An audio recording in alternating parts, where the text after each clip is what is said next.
Okay, Perkei, Mishnah Beis. Says the Mishnah. Rabbi Gamliel b'noy Rabbi Yehuda Hanasi Omer. Rabbi Gamliel, Rabbi Yehuda Hanasi's son, says, Yafe Talmud Torah derech eretz. It's good to have Talmud Torah with derech eretz, with occupation. Shegias shnei mishkachas oven. When a person exerts himself in both endeavors, in parnasa, as well in malacha, as well as in Talmud Torah, it's mishkachas oven. So sin will be forgotten. And similarly, all Torah that's not with malacha, that one is not also working, is soifa b'teila, will not have kiyum, it'll be batal. The gereris oven, it's going to cause averis. If you have a Torah without malacha, just Torah, says the Mishnah, that's going to cause averis. This Mishnah is very similar to what we had before in Parak Aleph Mishnah Yud. Shemaim of time say there, Ehoy v'samalacha. One should love work. And that Mishnah, the Rabbeinu Yonah said, it was more of like a philosophical idea that Batala brings to Shiur. If a person is doing nothing, then he goes crazy. The other Rabbeinu Yonah said, a person thinks, Ki b'menucha yeli lo menucha. If I rest, then I'll be restful. And the opposite is true. If one works, then he'll be restful. If a person wants to have peace of mind, if he's sitting around doing nothing, he's not going to be restful. If you want to rest, you have to work. That's the irony. That's how Rabbeinu Yonah learned in the Perkei of Mishnah Yud. What does he say here? That Yafet Talmud Torah derech eretz. Dr. Rabbeinu Yonah. So derech eretz sometimes means midas. Here it means malacha. Shegias shnei mishkachas oven. When one exerts himself in both the malacha and Torah, then there's no averis. Does he mean malacha as gainful employment, or is that fixing the fence at your house? So in Perkei Aleph Mishnah Yud, it sounds like the latter. Perkei Aleph Mishnah means don't be idle, don't be lazy. You know, if the grass is overgrown, cut it.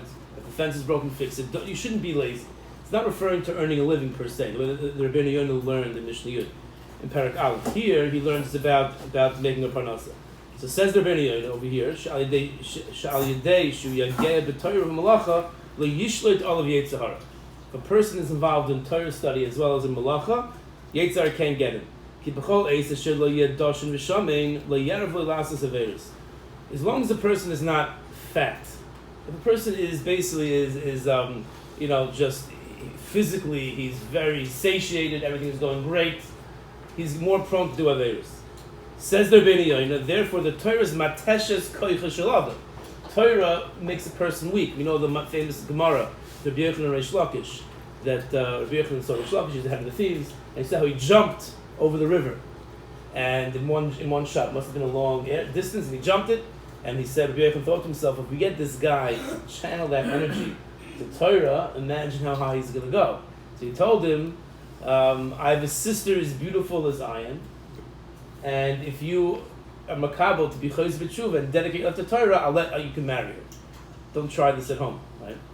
So he said, fine, he'll do it. He accepted the yoke of Torah, like Shaloi Lishma, right? And he tried to jump again, he couldn't jump. He couldn't make that same jump as he did before. So it means he accepted the yoke of Torah, he already was mateshes koichel shel adam, it caused him to be weak. So says the Rabbeinu Yonah, how does Torah help a person from stopping to averos in this context? It weakens him. The person is very gesund, he's very robust and very healthy, he's more prone to averos. So the Torah weakens him. Says the Rabbeinu Yonah, v'gam malachtoi, when a person is oisik in parnasa where he needs to survive, he's not going to be just doing nothing. If he's sitting and doing nothing and he's just indulging in oilam hazeh, he's going to forget Hashem, like it says the pasuk vayishman Yeshurun vayivat, that the Yeshua and Yisrael got fat and they kicked. So Rabbeinu Yonah is learning that both Torah and malacha are keeping a person from being fat, from being just doing nothing and just getting involved in Olam Hazeh and sitting back in the pool on a Sunday and just with his pina colada and just chilling out, hanging out. That's what causes averos. So the person is busy, so Torah weakens a person, and malacha also keeps a person out of trouble, and therefore that's those two together are mishtachas oven. What does it mean? B'chol Torah she'eino malacha b'teila, sofa b'teila.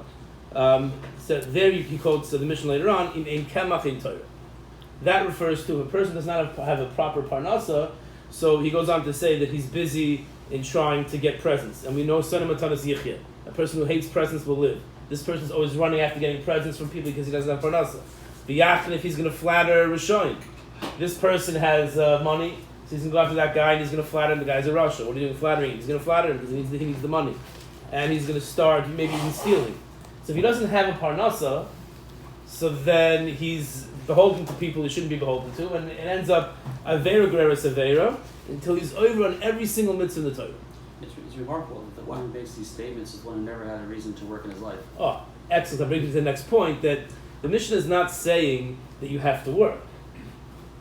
Right? This called Torah Sheinu Malacha Sofa B'Tel B'Greris Oven does not mean there's an inyan per se in working. If a person says, I'm going to give you $100,000 a year, you sit and learn Torah the whole day, and the person can do that.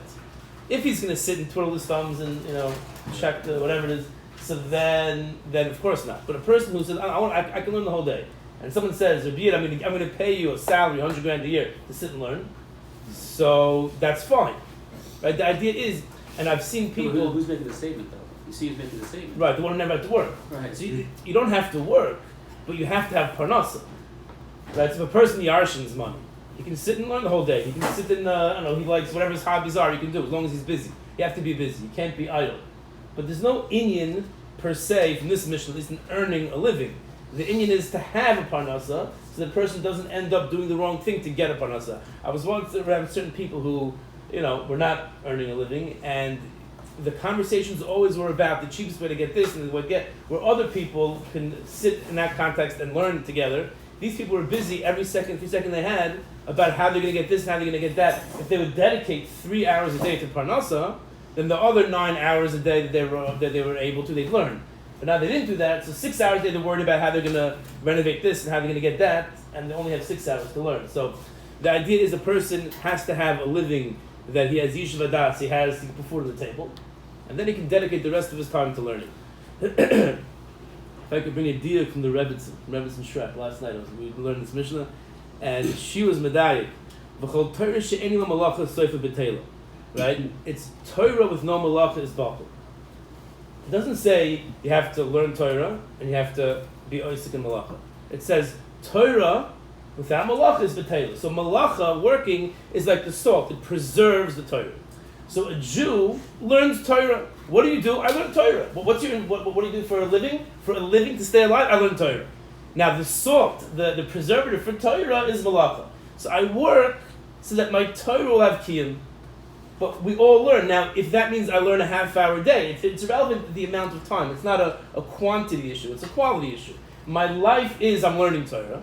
But any Torah with no malacha is b'teila. So I have to work 15 hours a day in order to have that preservative for my Torah. But the 20 minutes I chap a ride before Shabbos, before I go to bed at night, that's what I'm doing. That's the Torah. And a Torah without malacha is b'teila. A shame to do it, I thought. In my unbiased opinion. Okay, continues the Mishnah. Okay, this is the chashuv one. There are certain people in this room that sit on boards of yeshivas, right? Some people here. So Not that I know. Okay, says the Mishnah. Very important. It's very important for everyone sitting on a board in the shul, board in the yeshiva. Whoever is involved with the tzibur, who's a person who's toiling with the tzibur, is not an easy thing. Correct? Is it easy to deal with people? Is not an answer. Okay. I'm sorry, you are Melin Iman L'Shem Shemayim. So it has to be L'Shem Shemayim. I'm doing it L'Shem Shemayim. Why? Sheschus Avoisa Mesayatum. The reason why the tzibur is matzliach, as Rabbeinu learns, the hatzlacha, the success of the tzibur, has nothing to do with the people on the board. It has nothing to do with the people who are involved with the tzibur. Why is the tzibur successful? Sheschus Avoisa Mesayatum. The tzibur has tzchus avos, merit from the forefathers. The tzidkos oimedes lo'ad, and that tzidkos of the tzibur's tzchus avos is oimedes lo'ad, will stand them in good standing forever.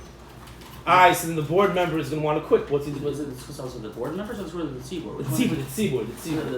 The tzibur. Yeah, so you have a school, you have a shul. So it's a tzibur, it's a kahil, it's a congregation. So the congregation has tzchus avos. So the hatzlacha, the success of the shul of the school, is because of the school and the shuls, the people, the constituents, there's tzchus avos. So then the board member is going to say, so what do I need it for? What do I need all the parents yelling at me, how come this and how come that, and all the congregants saying it's too cold, the fans are going too fast, what do I need it for? So says the Mishnah, Va'atem, but you, Ma'ila ani aleichem, schar harbe kilu asisem. But the people who are involved, who have no direct connection to any hatzlacha, but since the Ma'aseh they're putting in the effort, HaKadosh Baruch Hu rewards them. They get schar. Says the Rabbeinu Yonah, even though the hatzlach of the tzibur is a schus avos, and the success is not through the people who are involved. But Hashem considers it as if the board members are the ones who did it. And it's as if it was b'schus the board that everything happened. So it's a very important thing. This also, if one learns Chayvus Lavav Shar B'tachon, it's the same thing. Everything I do in my secular life has no connection to the result, right? Hishtadlus, I once heard the name of Yaakov Weinberg from Ner Yisrael, Zatzal, that Hishtadlus is, my effort is to make it look like my parnasa is not a miracle. If I sit back and do nothing, and then there's fruity pebbles on the table, so then that's a miracle, right? So the definition of Hishtadlus is, I make it look like it's not a miracle. But it's always a miracle. Whatever I do, the fact that I'm exerting myself to make a living has no connection directly to the living I make. I have to act as if that's doing it, and I have to do my Hishtadlus. Same thing with being Oisik B'tzarchei Tzibur. But a person has to realize that it's not my cunning and my seichel that the success of this institution is a result of. But I have to do that, and HaKadosh Baruch Hu considers it as if I did it. But really, it's their schus avos. It stops the person from becoming a Baal Gai life. The person realizes that there's no shaykhus to me. I have to do my effort. I have to put in my effort. At the end of the day, it's the schus of the tzibur. But Hashem has rachmanas on me, and He gives chesed to me, and He gives me reward as if I did it. That is how Rabbi Gamliel approaches being oisik b'tzarchei tzibur. Mishnah Gimel, Havu Zihir Bereshus. An important Mishnah. Ben should have been here for this one. Havu Zihir Bereshus. The person has to be careful with government. Very careful with government. She'ein makarven lo la'adam el tzarech atzma. Government only brings a person close for their own benefit.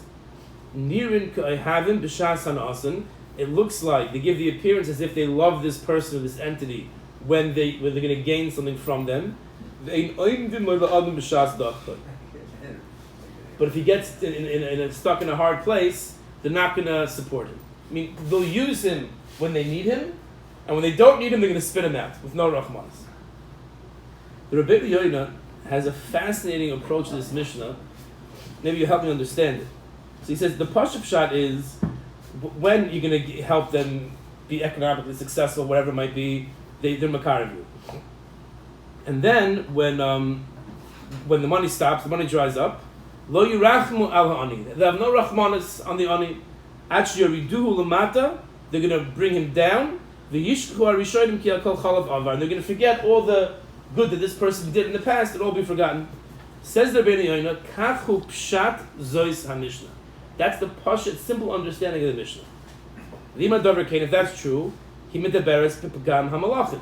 It's talking about a chisaron, a lacking in the government, in the king, in the president, in the queen. V'chalila chalila, chas v'shalom, zakter Rabbeinu Yonah, lo yiyeh v'lo yakum. It can't be we're saying that government acts like this. Hine al yodem iskayim ha'olam. What do you mean? The whole world exists through government. V'hem oisim dinu mishpat, and they carry out judgment. And Baruch Hashem, living in a country where it's a fair judgment. There's no one who can be as truthful as a king. They don't need to flatter anyone. The king has absolute power. He's not afraid of anyone. There's no biases he's going to have. And they're not afraid of anyone. Nothing is preventing them from going the straight path. They don't need anyone. They're not beholden to anyone. This is talking about a real king. And democracy. This is talking about democracy. Democracy is not like that 100%, or even less than 100%. But a king goes b'derech. He does not need anyone. He goes b'derech yishar. Al king nira loymar ki malachim. He has a whole mahalach now. Ki avasim gam sinam loy biyadav. Says the Rabbeinu Yonah, who a king loves and who the king hates. This is the pshat in the Mishnah. Has no shaykhs to the king himself. No connection to the king. When a king needs someone, brings him close, and he shows him love, it's all from Hashem. The king is a tool of a HaKadosh Baruch Hu. And when the king does not need one, when his person sins to HaKadosh Baruch Hu, v'ashem, v'roitz l'rachka, and Hashem wants to distance this person, the king is gonna distance that person. Like it says, Leiv Melech biyad Hashem. The heart of the king is in Hashem's hand. That Hashem is a certain hashgacha. The Gemara says in Mishnah, if I'm not mistaken, there's certain hashgacha pratis that Hashem has on a king, even a non-Jewish king, who controls so much. Leiv Melachim biyad Hashem. The heart of the king is in Hashem's hand. That's how Rabbeinu learns the Mishnah. That be careful with government because they're 100% a tool of a Kadosh Baruch Hu. And they'll bring you close when Hashem wants that to happen, and they'll throw you out when Hashem doesn't want, when Hashem wants that to happen. As opposed to your friend who will always be nice to you, even if you don't deserve it. But the king is this conduit for Hashem's judgment, so you turn around 1 second, all of a sudden you did something wrong, pach, you're out. But it's not that the king is being mean, he's being immoral, he's just a tool of a Kadosh Baruch Hu. It's hard to align this with the kings of Judah and Israel. Right. If you go through Jewish history, you go through Nach, right, it's a bit difficult there. Unless the Yidden were sinning. I mean, I can't profess I'm holding clear Nach, but according to this, you'd have to say they were Averas at that time. Can you say maybe he's specifically talking about Goyish kings and not Jewish kings?